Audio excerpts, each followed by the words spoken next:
Muy buenas tardes, muy buenas noches, muy buenos días.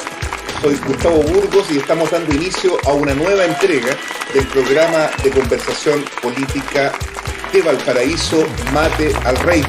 Estamos en una mañana que anuncia lluvia en Valparaíso. El puerto está cerrándose, digamos que está en un proceso de cierre, y como lo hemos dicho muchas veces, nuestro programa está protegido absolutamente gracias a la conducción severa, a esa conducción tradicional que tiene este programa, que es aquella que nos da el que ha sido muchas veces considerado el príncipe de las tinieblas de la televisión, el inexplicable Sergio Risenberg Cohen. ¿Cómo estás, Sergio? Muy bien, gracias, licenciado, por esa presentación. Creo que faltan algunas otras características que usted podría agregar a mi persona, pero haríamos demasiado largo esta introducción.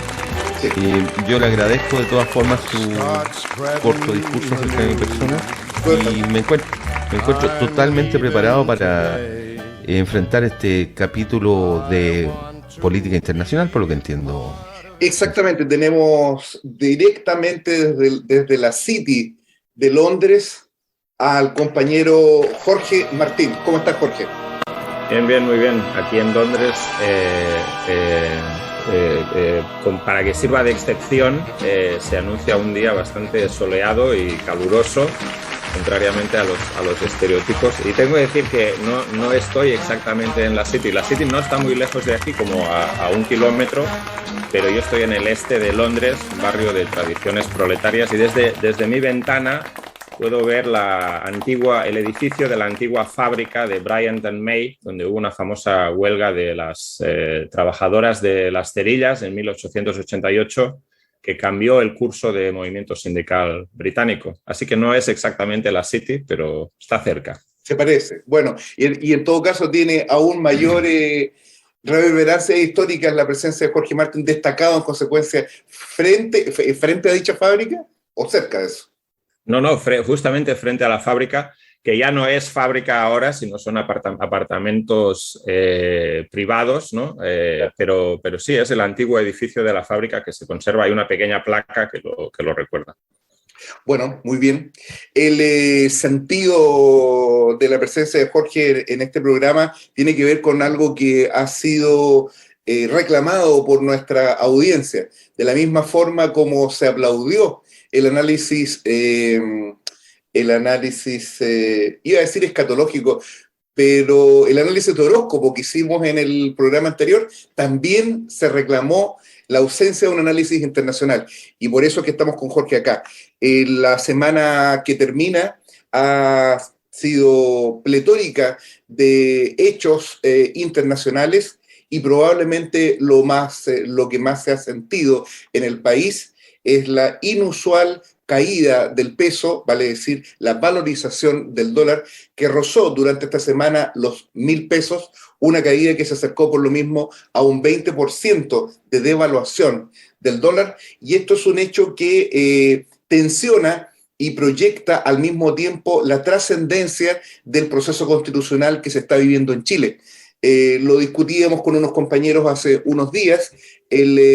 La trascendencia del proceso constituyente en Chile dependerá en buena medida de la capacidad que tenga la burguesía de sostener el régimen, de darle estabilidad al mismo. Sin embargo, inevitablemente la situación económica internacional tensionará no solo la economía y el aparato productivo chileno, sino especialmente las relaciones entre las clases sociales. Y esto es algo que tiene un impacto directo en la mesa de los trabajadores, quienes han visto caer sus salarios en los últimos 2 a 3 meses de una manera abismal, sin que al mismo tiempo reflejen formas importantes de resistencia frente a estos hechos. ¿Por qué lo planteamos de esta manera?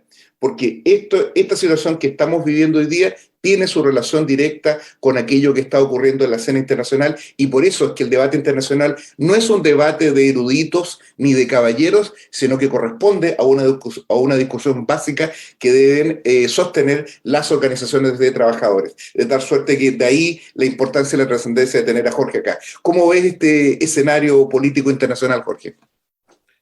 Sí, muy, muy interesante la situación internacional. Yo diría que lo que marca todos estos desarrollos de la lucha de clases, la relación entre las naciones y todo lo demás que se han producido en las últimas semanas y que se han reflejado en una serie de reuniones internacionales, la reunión del G7 en Alemania, luego la cumbre de la OTAN en Madrid, ahora la reunión del G20. Lo que está por detrás de todo esto es, en primer lugar, la crisis económica del capitalismo que se avecina, ¿no? Y sobre todo, yo diría la falta de herramientas que tiene la clase dominante a la hora de enfrentarse a esta crisis. Nouriel Roubini es un economista burgués bastante famoso, no muy querido por los otros economistas burgueses, le llaman el doctor desastre, ¿no? O sea, el que siempre hace las predicciones más catastróficas. Pero él sacó un artículo reciente que fue reproducido por varios medios de comunicación y él dice que la situación tal como lo ve es de las peores que se pueden esperar, ¿no? Que él piensa que la próxima recesión, que se avecina en breve a nivel mundial, va a ser una recesión que va a combinar todos los peores aspectos de la crisis de los años 70, es decir, estancamiento económico, más tasas altas de inflación, desempleo, etcétera, con los peores aspectos de la crisis de 2008, es decir, la cuestión de la deuda. Él dice, no es solamente que estamos volviendo a una crisis tipo años 70, sino que a eso se añade la crisis de la deuda pública, la deuda familiar de los hogares, la deuda empresarial, y eso va a hacer que la próxima recesión económica mundial sea particularmente difícil de abordar, ¿no? Y así lo estamos viendo. Todos los bancos centrales de los principales países capitalistas están en un dilema. Está subiendo la inflación bastante rápidamente, ¿no? Por ejemplo, aquí en Gran Bretaña llegó ya al 10%, en España alcanzó un nivel que no tenía desde 1982. No sé, claro, para los oyentes de Chile a lo mejor estas tasas no son tan grandes, ¿no? Pero tienen que pensar que en los países capitalistas avanzados hemos vivido, no sé, 30 años o más de tasas de inflación muy bajas, ¿no? Del 1, 2, incluso de 0%, en algunos casos de inflación negativa. Es un cambio fuerte de la tendencia. Aquí en Gran Bretaña, como digo, llega al 10%. Los bancos centrales europeos de Gran Bretaña, la Reserva Federal en Estados Unidos, el dilema que tienen es este. Si aumentan los tipos de interés, que es lo que están haciendo ahora para frenar la inflación, supuestamente, lo que están provocando es acelerar la recesión económica. Entonces no saben muy bien exactamente cuál de las dos alternativas es peor y lo más probable es que se encuentren finalmente con las dos alternativas a la vez, ¿no? La recesión económica o un estancamiento muy fuerte y unas tasas altas de inflación.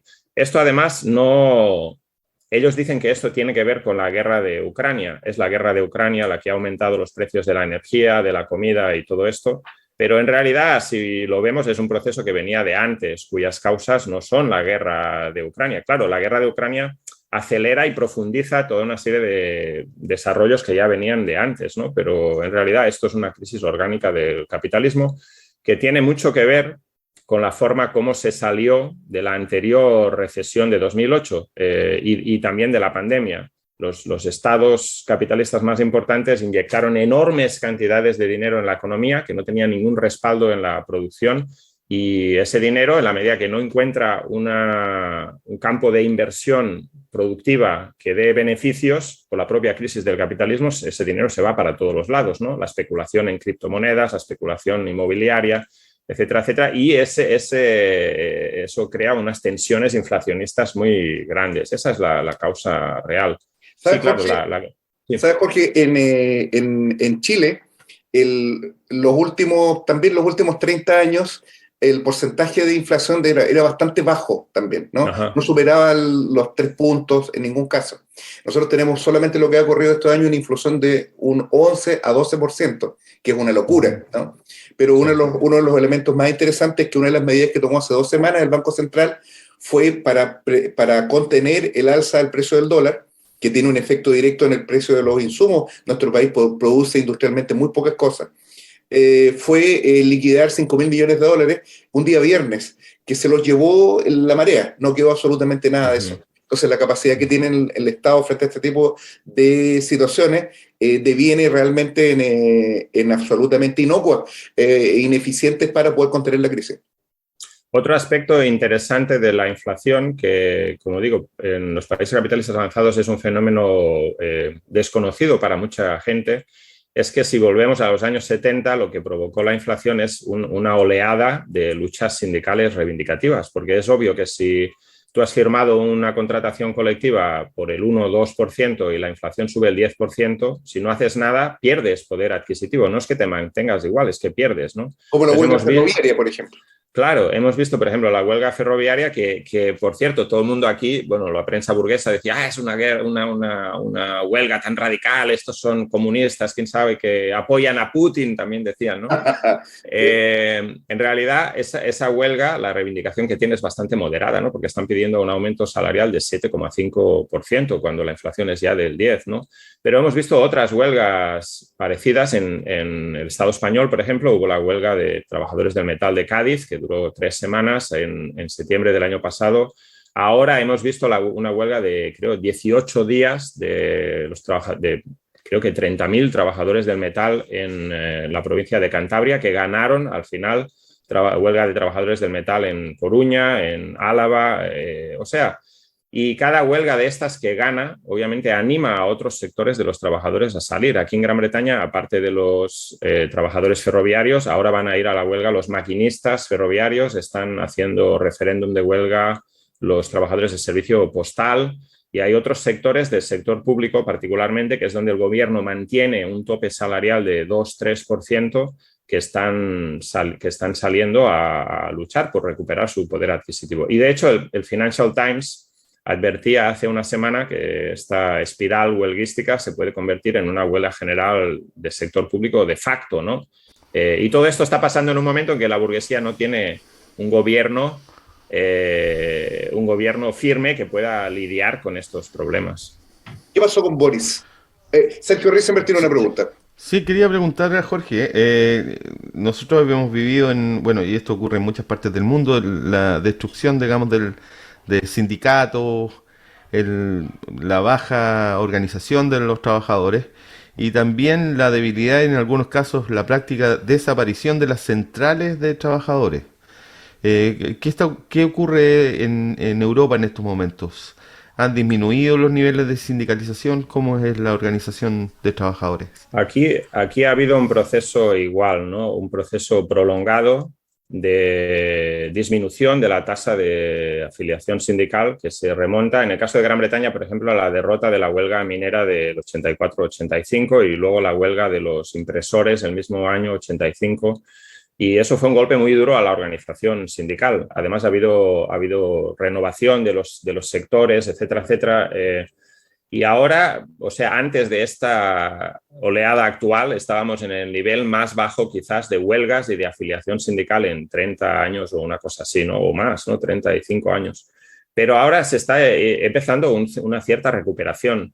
Incluso sectores que no estaban organizados sindicalmente se han empezado a organizar. Aquí ha habido una huelga de los conductores de Uber, de los taxis privados. Ha habido una organización sindical de los repartidores de comida, de que van en bicicleta o en motocicleta. Que son los que son de aplicaciones. Exacto, sí, sí. En algunos casos han conseguido el reconocimiento de su relación laboral, que no la tenían antes, ¿no? O sea, ellos eran como, digamos, autónomos o autoempleados legalmente. Y estamos viendo una recuperación del movimiento sindical, pero claro, es el inicio de ese proceso, todavía estamos en un punto bajo, pero eso también lo hemos visto en Estados Unidos, ¿no? Como por ejemplo la organización de los trabajadores de Amazon, que ha iniciado la organización de trabajadores de Starbucks, de las cafeterías, de los trabajadores de Apple, por ejemplo, sector de la tecnología, de la logística, etcétera, etcétera. Entonces, yo creo que estamos en el inicio de un proceso de recuperación de la organización sindical. Estas huelgas que yo estoy diciendo, por ejemplo, esta huelga del metal de Cantabria, fue una huelga muy radical, ¿no? En España no se acostumbra a ir a la huelga por tiempo indefinido, ¿no? Sino que normalmente se convoca pues, una huelga de 24 horas, 48 o 4 días en una semana, algo así. Esta fue una huelga ilimitada, ¿no? y finalmente ganaron con manifestaciones masivas, con piquetes grandes, etcétera, ¿no? Aquí la huelga ferroviaria también se habló mucho de ella, ¿no? Y los dirigentes del sindicato ferroviario son quizás de los más radicales dentro de lo que es el sindicalismo británico. Tuvieron un impacto muy grande en los medios de comunicación, ¿no? Porque no se dejaban llevar por todas las provocaciones de los medios, sino que respondían a las preguntas que ellos querían, de la forma como ellos querían. Y este tipo, Mick Lynch, presidente del sindicato ferroviario, se convirtió en una figura muy popular en los medios de comunicación. ¿Y quién tiene hoy en día, durante mucho tiempo, digamos, el PC, por ejemplo, en Latinoamérica, y el peronismo, que aún todavía en Argentina, tienen un peso y un peso fuerte en la dirección política de las centrales únicas de trabajadores? ¿Qué sectores políticos, aparecen nuevos sectores en estos nuevos movimientos? Mira, el problema en Europa es que los partidos tradicionales de la clase trabajadora, comunista y socialista, que tenían tradicionalmente la dirección de las centrales, han girado muchísimo a la derecha en los últimos, 30 años, ¿no? Y en algunos casos han prácticamente desaparecido, ¿no? Como los partidos comunistas, o su influencia sindical se ha debilitado muchísimo. En España, por ejemplo, Comisiones Obreras era tradicionalmente un sindicato vinculado al Partido Comunista, ya no lo es desde hace muchos años. De hecho, los sectores vinculados al Partido Comunista, gente como Marcelino Camacho, Agustín Moreno, fueron eliminados de la dirección del sindicato hace mucho tiempo, y el sector que ellos representaban. Y ahora hemos visto incluso dirigentes de Comisiones Obreras que apoyan abiertamente a los partidos de derecha, ¿no? Del Partido Popular incluso.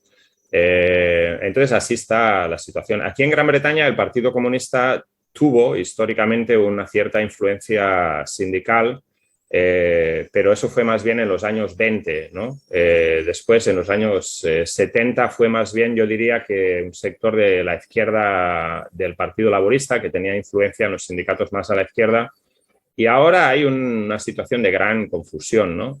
Hay algunos sindicatos grandes que están dirigidos nominalmente por la izquierda, como el Sindicato de Funcionarios del Estado, PCS, sindicato más grande del país, que se llama Unison, sindicato del sector público de la sanidad.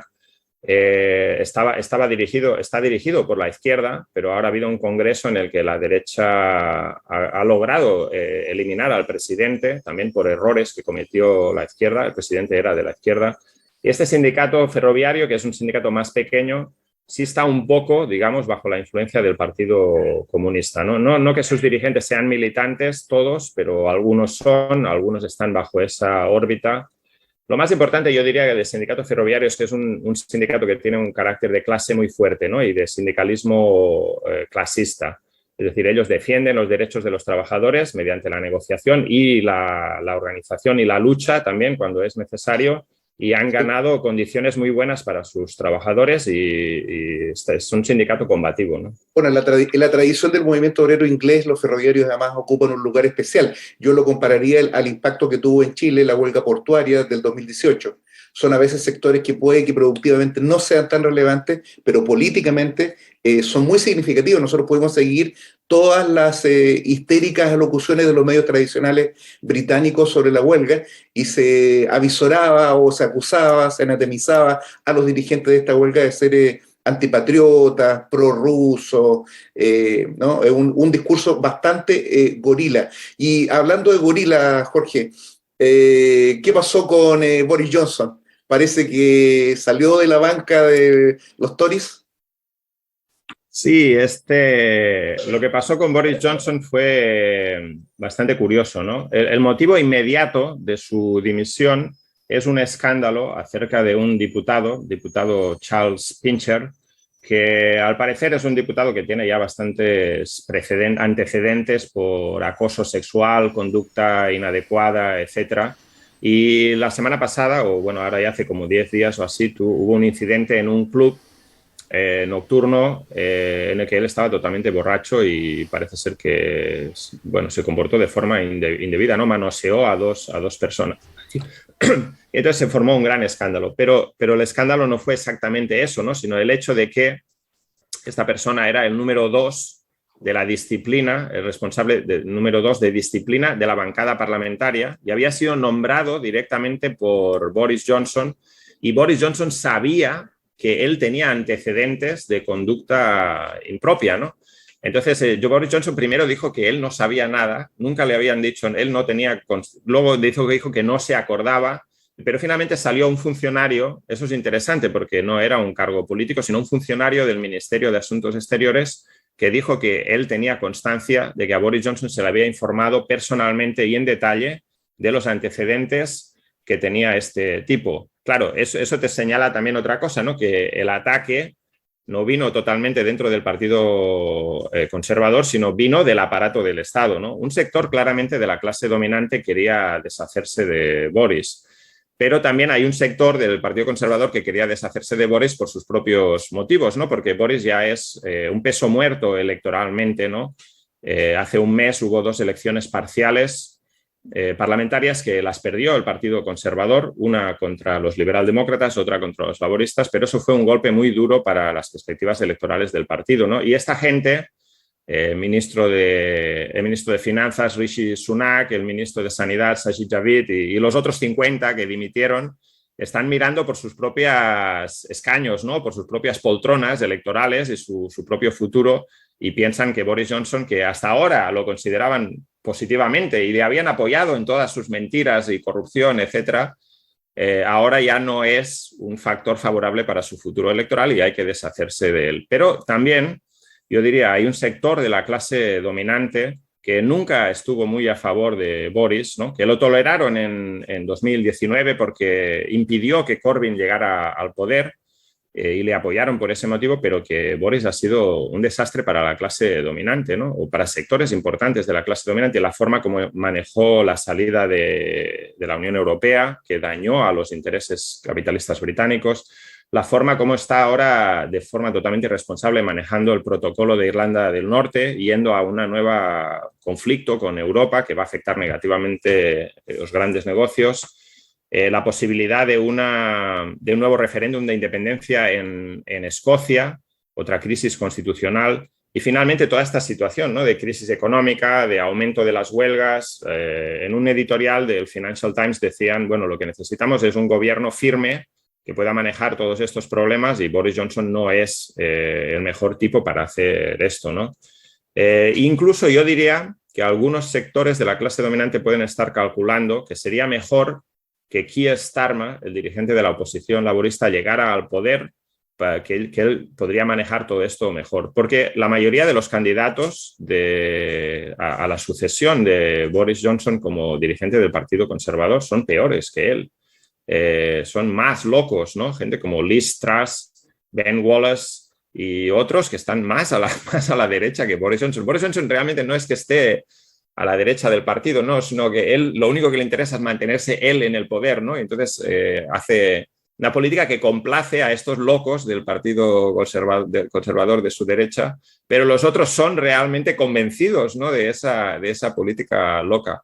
Entonces, Keir Starmer se ha pasado 2 años insistiendo, asegurando a la clase dominante que él es un par de manos seguras al timón, que él llevaría adelante la política de la clase dominante. Por ejemplo, él se opuso a la huelga ferroviaria. De hecho, dio una instrucción a los parlamentarios laboristas de que no podían ir a los piquetes de huelga a apoyar la huelga, aunque algunos sí lo hicieron. Apoya totalmente la política de la clase dominante en relación a Ucrania. De hecho, trata de superar a Boris Johnson por la derecha en cuanto a la cuestión de la OTAN y de Ucrania. Entonces, Keir Starmer no es nada parecido a lo que era Corbyn, que sí representaba un desafío, el intento de un cambio radical de política, sino que es alguien que la clase dominante podría en un momento determinado decir, bueno, es mejor tener a este tipo. Así de paso desacreditamos al Partido Laborista. El Partido Laborista tiene un cierto control sobre los sindicatos, etcétera, y de paso nos deshacemos de este loco, ¿no? Boris Johnson es una figura un poco como Trump, ¿no? Es decir, un político de la clase dominante que hace una política de derechas, reaccionario, pero que no está totalmente bajo el control de la clase dominante y que puede ser incluso un poco peligroso para ellos. Son de estos dirigentes que expresan más bien descomposición de la política de la burguesía, más que una tendencia viva dentro de ella. Risenberg. Son como los Calígulas de los imperios que van en decadencia. Ajá, sí. Cuando ocurrió la renuncia de Boris Johnson, uno que lo ve de afuera, digamos, no ve las claves locales, entonces uno ve a Inglaterra en una situación muy comprometida con el apoyo a Ucrania. De hecho, este loquito fue a Kiev dos veces. Dos veces, claro. Entonces uno se extrañó porque de hecho han habido amenazas, incluso comentarios de los rusos de que podían vaporizar prácticamente Inglaterra muy rápidamente. Sería prácticamente el primer objetivo grande que iba a tener Rusia si iba a tener un conflicto. Entonces cuando nosotros vimos la renuncia de Boris, pensamos que podía leerse eso de alguna forma en una clave más internacional. ¿Hay algo de eso o simplemente nosotros lo vimos así porque estamos viéndolo desde afuera y hay una cierta... Para algún televidente desprevenido, cuando digamos la renuncia de Boris por el problema de sonido, digamos la renuncia de Johnson mejor, para que no se malentienda.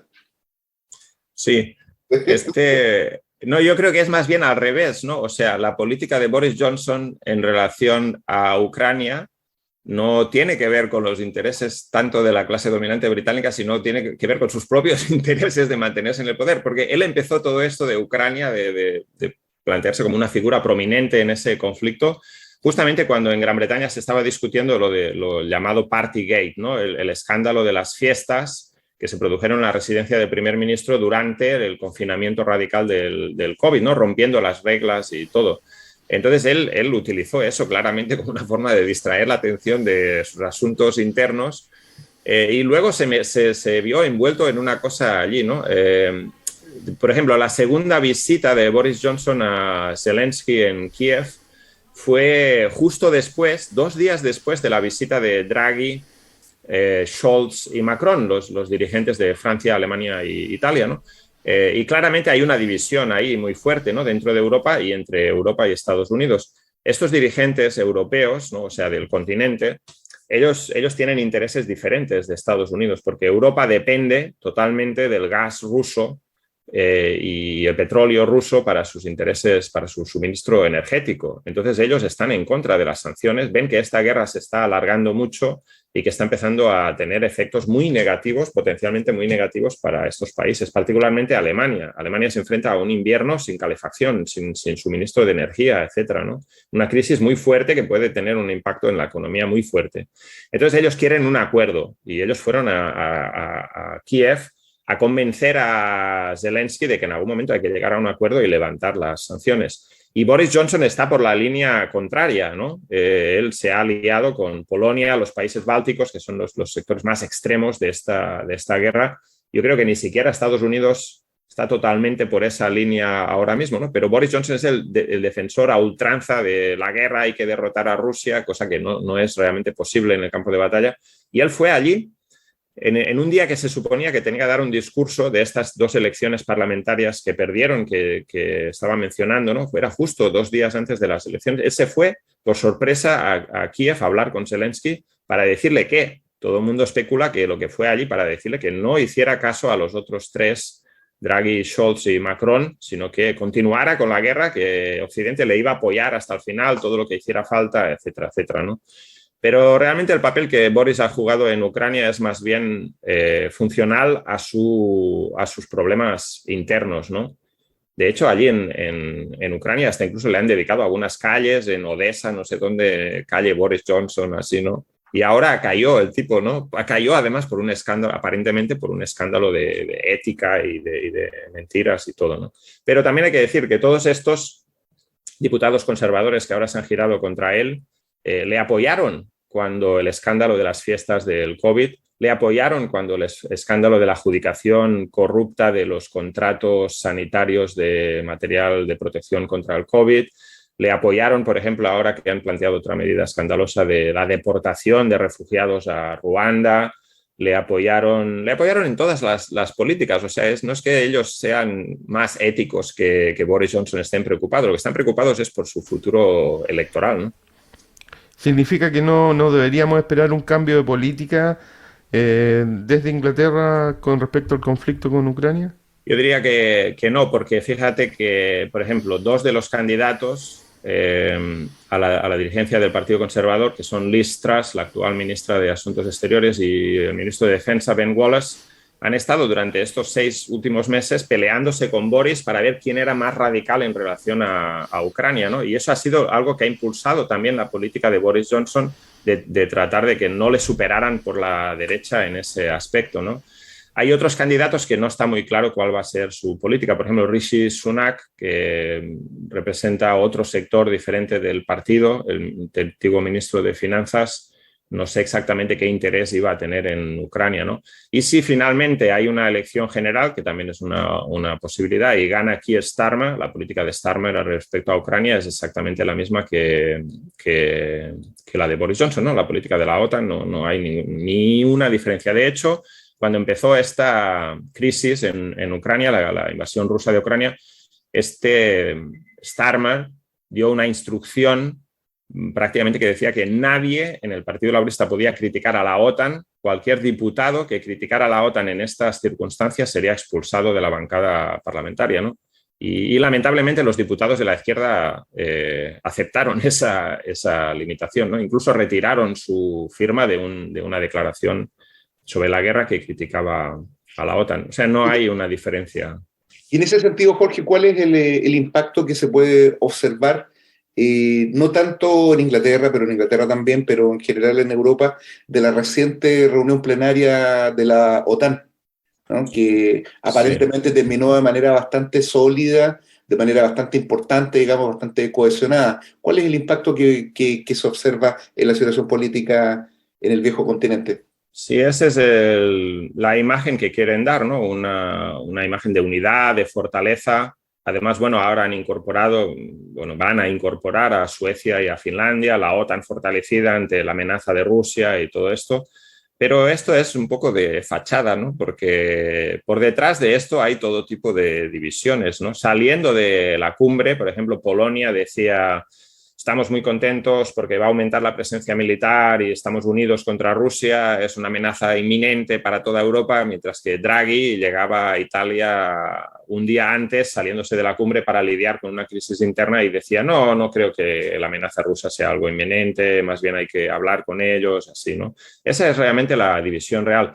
La división real, que no tiene que ver en realidad con la actitud hacia Rusia, ¿no? Sino que tiene que ver con el impacto que esta guerra está teniendo sobre el suministro energético a Europa, que es muy, muy grave. Y además ahora Alemania acusa a Rusia de utilizar el suministro de gas como moneda de cambio, de chantaje político. Y no le falta razón, ¿no? Porque ahora han disminuido el suministro de gas y Rusia, claro, da todo tipo de excusas operativas y de problemas operativos que hay, que pueden ser en parte verdad, pero la realidad es que Putin sabe que tiene una posición en la que puede apretar las tuercas de estos países europeos y la está utilizando, claro, para que estos países europeos se desentiendan de la guerra y empujen hacia una negociación que en este momento solo puede favorecer a Rusia, que está avanzando en el campo de batalla. Y en una guerra de este tipo, el principio es claro: lo que consigues en el campo de batalla no lo negocias en la mesa de negociación, al contrario, lo que negocias es lo que ya has conseguido, ¿no? Mantener ese territorio. Entonces, esa es la auténtica situación. La OTAN está dividida en relación a la cuestión de Ucrania, pero también está dividida en cuanto a la cuestión de China, ¿no? Esta cumbre de la OTAN, China figuró de forma muy destacada. Dijeron por primera vez que China representaba una amenaza estratégica, ¿no? Un desafío sistémico, esa fue la frase que se usó, desafío sistémico al orden euro-occidental, o no sé cómo lo dijeron, ¿no? Y no les falta razón, ¿no? Porque en realidad lo que estamos viendo es una potencia imperialista vieja, establecida como Estados Unidos, que está en un declive relativo, no un declive total, ¿no? Pero un cierto declive relativo, y una potencia imperialista China que es emergente y que empieza a flexionar sus músculos, que intenta asegurar sus líneas de suministro, sus mercados, y sus intereses geoestratégicos en su zona y más allá, ¿no? Entonces hay un conflicto grande entre Estados Unidos y China, conflicto que se expresa en guerras regionales, en conflictos comerciales, tarifas aduaneras, etcétera. Pero en ese conflicto Europa no tiene exactamente la misma postura que Estados Unidos, ¿no? Porque Europa tiene un comercio muy grande con China. Y un comercio que continúa hasta el día de hoy. Por ejemplo, unos días después de la cumbre de la OTAN, donde se declara que China es un desafío sistémico, este Airbus, que es un conglomerado europeo, ¿no?, basado sobre todo en Francia, pero con participación de otros países, firma un acuerdo multimillonario con China para suministro de aviones. Y eso es en detrimento de Boeing, ¿no?, la constructora de aviones de Estados Unidos, que no puede firmar ese acuerdo por las sanciones comerciales que Biden y Trump han declarado contra China. Entonces, claro, Europa se está tratando de aprovechar de eso. Ni siquiera en la cuestión de China están de acuerdo. Pero está claro que para Estados Unidos el principal enemigo es China. Y su participación en esta guerra de Ucrania, donde ellos están haciendo una guerra a distancia, ¿no?, contra Rusia, no tanto si es contra Rusia, ¿no?, pero es sobre todo contra China.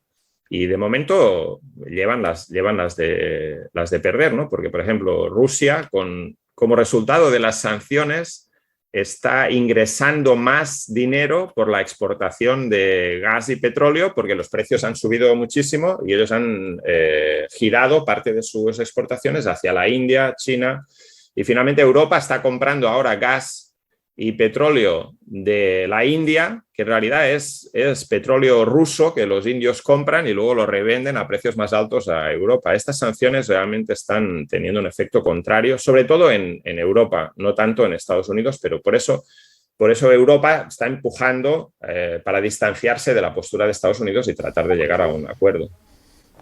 Jorge, nosotros hemos tenido ya 2 programas contigo hablando de Ucrania. Por lo tanto, no es tan importante extenderse, pero durante mucho tiempo nosotros pensamos que había un plan, digamos, del imperialismo norteamericano y de la OTAN frente al conflicto ucraniano. Pero a medida que avanza el conflicto, uno ve solamente que pierden y pierden en todas las áreas, en el campo de batalla, en que Rusia sigue avanzando y está consolidando los sectores a los cuales ha invadido. Y al mismo tiempo en el área económica también el rublo se fortalece, Rusia sigue con la misma importancia en el terreno energético. ¿Tú crees que uno podría ya empezar a pensar de que fue un gran error y que realmente no existe un plan escondido de la OTAN y que realmente cometieron un error, una falla en lo que habían planificado? Sí, yo creo que sí, ¿no? O sea, un plan existe, pero el plan no ha funcionado. Esa es la cuestión. En el campo de batalla hay una superioridad muy grande, sobre todo de artillería por parte de Rusia. Rusia cometió errores en la primera fase de la guerra, claramente, pero ahora ha corregido esos errores, ¿no? Y el tipo de guerra que están haciendo ahora es diferente de la que hacían al principio. Al principio estiraron mucho sus líneas de suministro, hicieron ataques muy rápidos, muy veloces, muy largos. Ahora están avanzando poco a poco sobre la base de la superioridad de artillería, que es en algunos casos de 20-1. Y aunque avanzan muy poco a poco, no hay forma de pararles hasta el momento. Por eso los ucranianos están exigiendo que los europeos y estadounidenses les suministren piezas de artillería más pesadas, más precisas, de mayor alcance, pero incluso eso no está cambiando el curso de la guerra. Así que realmente esta guerra hasta el momento, o sea, particularmente en esta segunda fase, está siendo un desastre para Occidente. El problema es el siguiente. Para Rusia, esta guerra es una cuestión existencial. Putin sabe que si pierde esa guerra o llega a un final de esa guerra sin poder presentar algo que sea una victoria, él está terminado, está acabado, ¿no? Le van a sacar del poder en Rusia. Por tanto, para él es una cuestión totalmente decisiva. Está dispuesto a lanzar todo lo que tenga a esta guerra.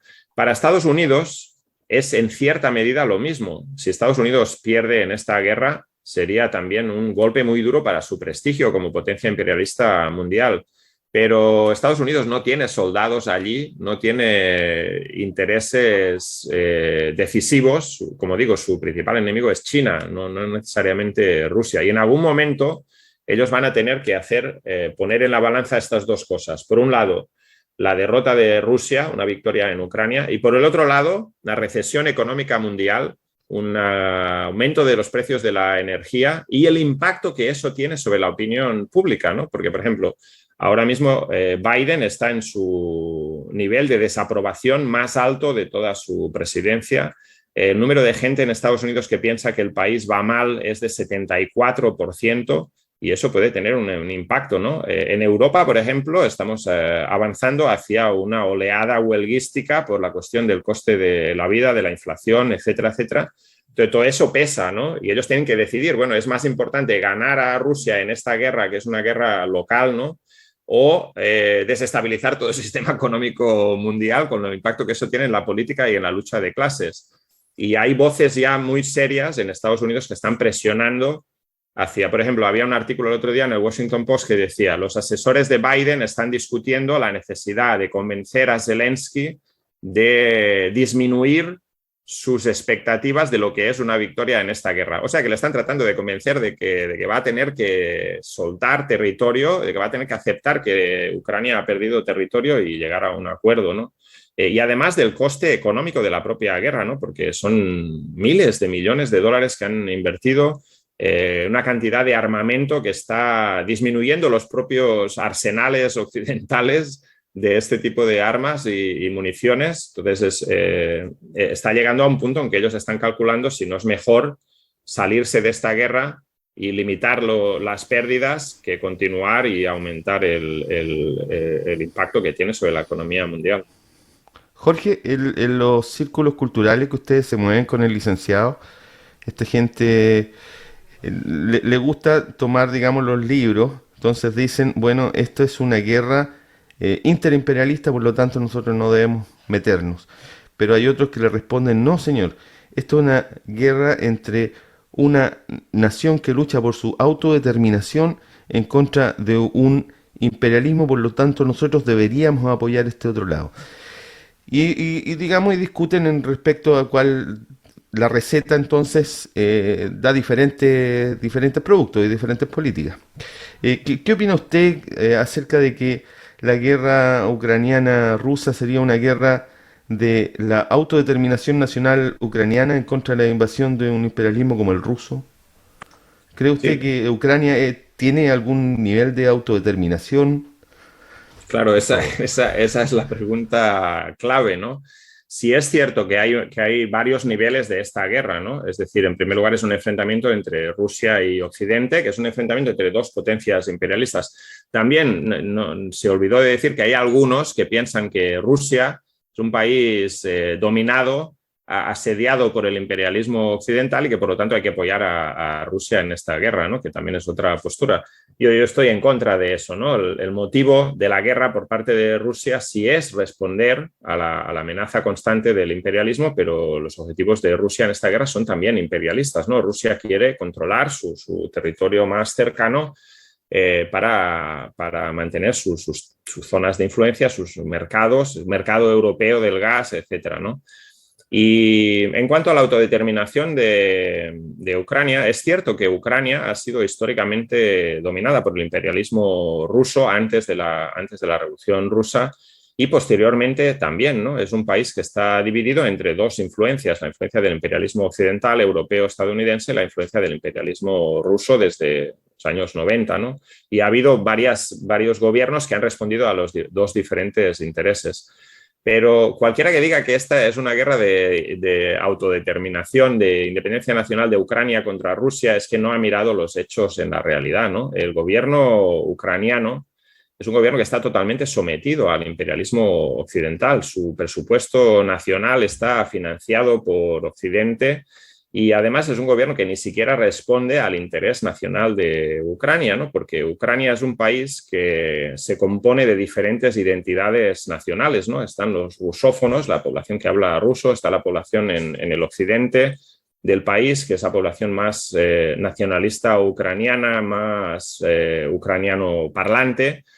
y cualquier intento de imponer un nacionalismo étnico lleva inevitablemente a la división del país, ¿no? La única forma real de garantizar la autodeterminación de Ucrania no es alinearse con uno de los dos bloques, sino que la clase obrera ucraniana tome el poder, desbanque a los oligarcas que han estado robando la propiedad nacional durante 30 años, ya sean oligarcas prorrusos o oligarcas pro-occidentales, y haga un llamado a sus hermanos de clase en Rusia, obreros rusos, para que también derroquen a su oligarquía, ¿no? Hay lazos históricos muy fuertes entre los trabajadores y la población de Rusia y la población de Ucrania, y ambos tienen enemigos comunes, ¿no? Que son los oligarcas en ambos países. Esa es la única forma realmente de garantizar la independencia nacional.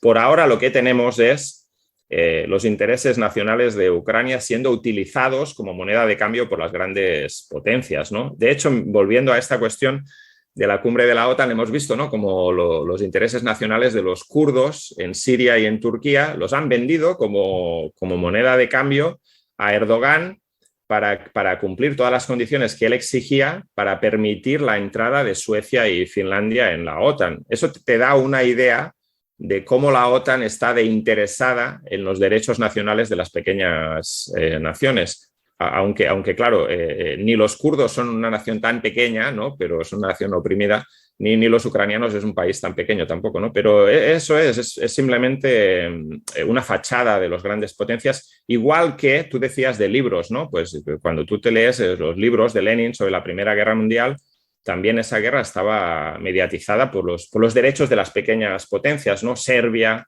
la pobre Bélgica que ha sido invadida, etcétera, etcétera, pero en realidad el contenido real era otro. Yo sé que voy a comprometer amistades de Risenberg con esta opinión, pero hay un diputado argentino, el diputado Giordano, que representa a la izquierda socialista, una organización que integra el FIT argentino, y que a su turno integra la Unión Internacional de Trabajadores, la UIT. Este grupo hizo una cosa bastante extraña, que ellos fueron a Ucrania a llevar, no sé, bolsa de parche curita, algo así, y a reunirse con algunas organizaciones ucranianas de trabajadores. No dudo, digamos, de la buena voluntad de Giordano y de la gente de la UIT, pero en la práctica lo que ocurrió es que terminaron marchando, al menos acá en las calles de Santiago, con el mismo lienzo que estaba desplegado frente a la embajada norteamericana, pidiendo paz para Ucrania, de tal suerte que a veces ilustran mucho más el verdadero contenido de las posiciones políticas, lo que ocurre en la práctica de aquello que se declama de manera puramente discursiva. Estamos cerrando esta entrevista. Yo solamente quería aclarar que el amigo mío en Argentina es Giordano, pero que es un modisto. No tengo nada que ver con la gente, claro, de sus clubes. Exactamente, tiene razón. Lo que pasa es que vi una foto suya con él en su mejorita que tiene usted, Risenberg, en el lago Michigan, ahí en el norte, junto con Canadá, ¿no? Y por eso me confundí. Puede haber sido eso, era ese Giordano entonces, que tiene un parecido físico. Bueno, sí. Vamos cerrando. En consecuencia, creo que ha sido muy interesante el informe de Jorge y el debate que ha traducido respecto a la situación internacional. Yo quisiera remarcar algo que señalamos en un comienzo. Estas discusiones que son de política internacional resultan absolutamente fundamentales en el debate político de los trabajadores. Lo que estamos viviendo actualmente en Chile hunde sus raíces en la crisis crónica del capital a escala mundial, y es esta crisis la que motoriza en buena medida los procesos políticos y militares que hemos referido. Y en ese sentido, estos debates no tienen nada de eruditos, ni tampoco, como ha insinuado Risenberg, de librescos, sino que al contrario, forman parte de lo fundamental, de lo central del debate político, de la lucha de los trabajadores. No es una excentricidad que el himno de la clase trabajadora sea la internacional, ¿no?, sino que tiene que ver precisamente con la naturaleza, la extensión política de la intervención a su turno también de los revolucionarios en esta arena. Yo tengo una pregunta que fue tenazmente resistida por Risenberg, pero la voy a hacer igual, porque coraje no me falta, y eso la producción de este programa lo sabe. es si... El término es contumacia, señor. Muy bien. ¿Alguna impresión así telegráfica, casi taquigráfica, respecto del triunfo de Petro en Colombia y de la movilización del CONAIE, la organización indígena en el Ecuador? Sí, esto daría para hablar mucho, ¿no? Pero así resumidamente, en primer lugar, el triunfo de Petro en Colombia es algo histórico. Un país en que todos los candidatos de la izquierda que han tratado de llegar a la presidencia han sido asesinados, ¿no? Desde Gaitán hasta otros, y el propio Petro sufrió amenazas de muerte durante la campaña. El triunfo de Petro yo diría que es el resultado de un proceso más largo de deslegitimización y de lucha de masas que incluyó el paro nacional del año pasado, que duró 3 meses y que rompió totalmente el espinazo del bloque uribista, ¿no? Que representa un sector muy importante de la clase dominante colombiana, particularmente reaccionario, retrógrado, sangriento.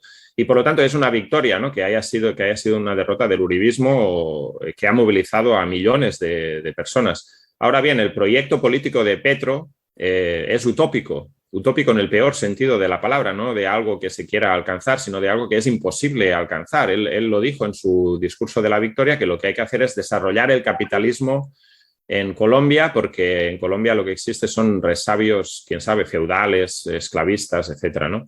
No, en realidad sí hay resabios que se pueden llamar feudales o esclavistas, pero ese es el capitalismo colombiano tal y como es, no hay otro, no se puede mejorar ni se puede transformar en algo progresista y democrático como Petro piensa. Y por lo tanto va a ser una escuela para las masas de trabajadores y jóvenes que participaron en ese paro nacional, la escuela del reformismo de Petro, que va a ser un reformismo con pocas reformas y que va... Pero esa victoria realmente ha fortalecido la confianza del movimiento de masas en sus propias fuerzas y hay incluso una cierta, digamos, desconfianza hacia Petro. Cuando él dijo, vamos a desarrollar el capitalismo, la gente en la plaza le respondió, no, no, no. O sea, ya se ven allí los esbozos de un posible división así. La huelga de la CONAIE, paro nacional de la CONAIE en Ecuador, es algo impresionante, ¿no? Un paro nacional que duró 18 días contra la represión del Estado, que dejó 5 o 6 muertos, cientos de heridos, que detuvo al principal dirigente de la movilización el primer día. Es una victoria que es una victoria parcial, pero que consigue puntos importantes de la plataforma reivindicativa de 10 puntos. El problema es que se podía haber llegado más lejos, ¿no? Se podía haber llegado más lejos porque lo que estaba en el tapete, lo que estaba sobre la mesa era quién gobierna Ecuador. Gobiernan las masas movilizadas de trabajadores, campesinos, indígenas, jóvenes en las calles, o gobierna el gobierno del banquero Lasso, que estaba contra las cuerdas. Y el problema es que en el momento crucial, la dirección de la CONAIE, incluido Leonidas Issa, que representa a la izquierda de esa organización, pero que tiene también, yo creo, unos límites que hay que señalar, no supo plantear justamente la cuestión del poder. La cuestión del poder no en el sentido de esto es un golpe de Estado contra el gobierno de Lasso, como Lasso quería presentarlo, sino la idea de, bueno, este gobierno no representa a nadie, nosotros representamos la mayoría, nos vamos a constituir en asambleas del pueblo en todas partes, vamos a tomar las gobernaciones, como hicieron en 2 casos, y vamos a gobernar nosotros, porque tenemos un proyecto de país que es diferente, que beneficia a la mayoría. Y eso no se llegó a plantear de esa forma. Pero claro, ese pacto, ese acuerdo que se llegó, va a durar poco, no se puede decir si meses o años, pero va a ser comido por la crisis del capitalismo y por la venganza represiva del gobierno de Lasso, y las masas van a tener que salir a la lucha otra vez. Y un comentario final, tanto en Perú como en Chile se está hablando de procesos constituyentes. En Chile ya lo ha habido y en Perú se está exigiendo un proceso constituyente. Y mucha gente piensa que un proceso constituyente lo que representa, piensan, ese es el aspecto positivo, ¿no? Un proceso constituyente representa un cambio radical y profundo de todo, ¿no? De sistema político, social, económico. Pero, sin embargo, la mayoría de las veces lo que un cambio constituyente representa es simplemente un cambio de fachada, ¿no? Porque no hay que olvidar que en Ecuador ya hubo una asamblea constituyente bajo el gobierno de Correa, una asamblea constituyente que aprobó una constitución que habla de un país plurinacional, etcétera, etcétera, lo cual es algo positivo, pero no ha resuelto ninguno de los problemas fundamentales, ¿no? Problemas de pan, paz, techo, vivienda, salud, educación, retiro, esos problemas no se resuelven cambiando un texto escrito, sino se resuelven cambiando las relaciones de propiedad. Es decir, que la clase trabajadora, campesinos, indígenas, trabajadores, hombres, mujeres, tomen el poder real, ¿no? El poder económico y utilicen los enormes riquezas que tienen estos países en el beneficio de la mayoría, no de una minoría privilegiada, parasitaria y sometida al imperialismo. Es una advertencia, yo creo. En su juventud, el licenciado me vendió a mí un libro de un escritor moreno que hablaba de la importancia de la Asamblea Constituyente. No sé si continúa con esa misma opinión. ¿Le gustó ese libro? Bueno, la verdad que son parte todos tenemos, yo no me atrevería a decir sus devaneos juveniles, Risenberg, porque lo dejaría más mal parado, pero claro, uno tiene también sus pecados de juventud, ¿no? ¿Y qué se le va a hacer? Dentro de los míos se encuentra el haber militado en las filas de una organización, esto ya en serio, de una organización que se llama la Liga Internacional de los Trabajadores, que entiendo todavía existe y se expresa a través del Movimiento Internacional de los Trabajadores en Chile, que es la que tiene a María Rivera, o tuvo a María Rivera en la Convención Constitucional. Y esa corriente política, que es una escisión del secretariado latinoamericano del trotskismo ortodoxo, que era dirigida por Nahuel Moreno. Esto es la cápsula arqueológica de Mate al Rey. Bueno, después lo podríamos acompañar con un organigrama para que el público se fuera ubicando. Porque... y podríamos hacerlo, y Jorge nos podría ayudar con su sapiencia para ir develando qué es lo que hay, porque bueno, yo también tengo que decirlo, aquí empezamos con las patadas en las canillas. Risenberg en su juventud también simpatizó con la corriente de J. Posadas, así que eso también hay que dejarlo en claro y después lo analizaremos. Bueno, Jorge, pero tengo en ese tiempo me compré el telescopio que tengo, pues, señor, y todavía estoy mirando.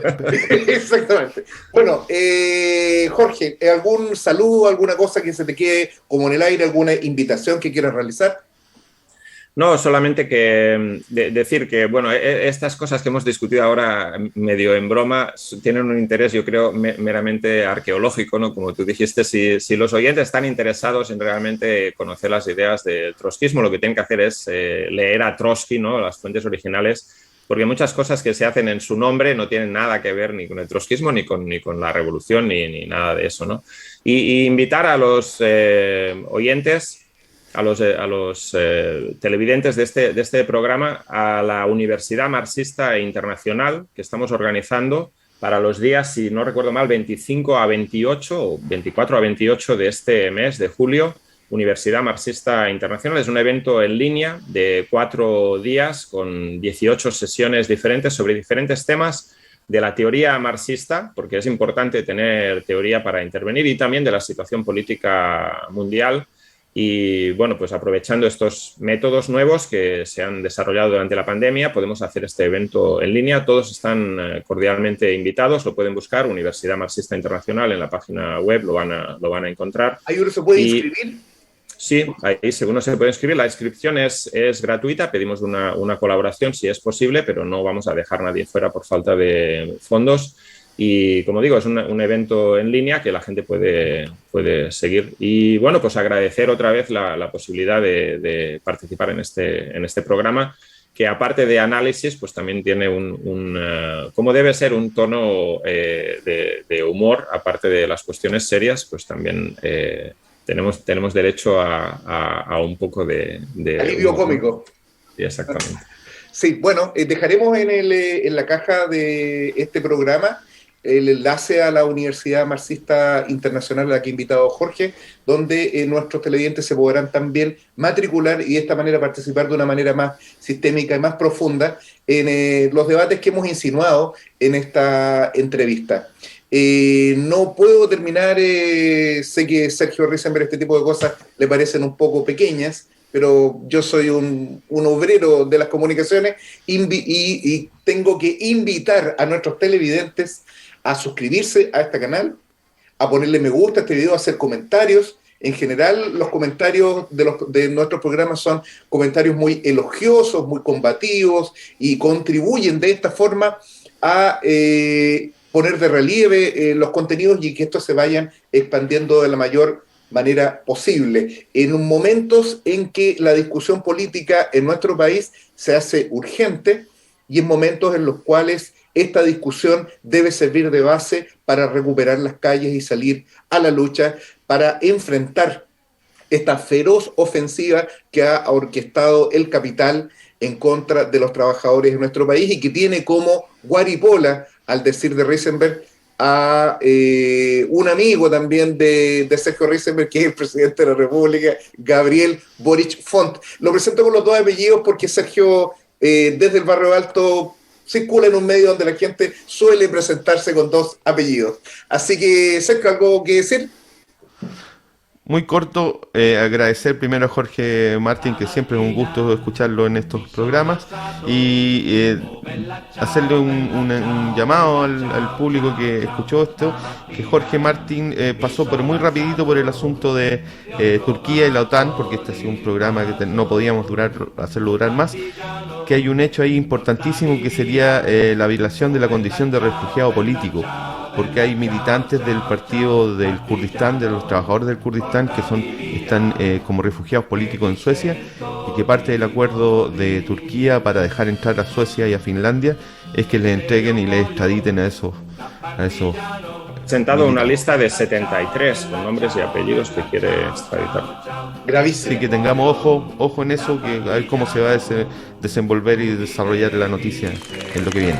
Como decía Víctor Jara, qué linda es la democracia. Bueno, muy bien. Nos vemos entonces y será hasta un nuevo Mate Rey. Chao. Chao, chao. Goodbye.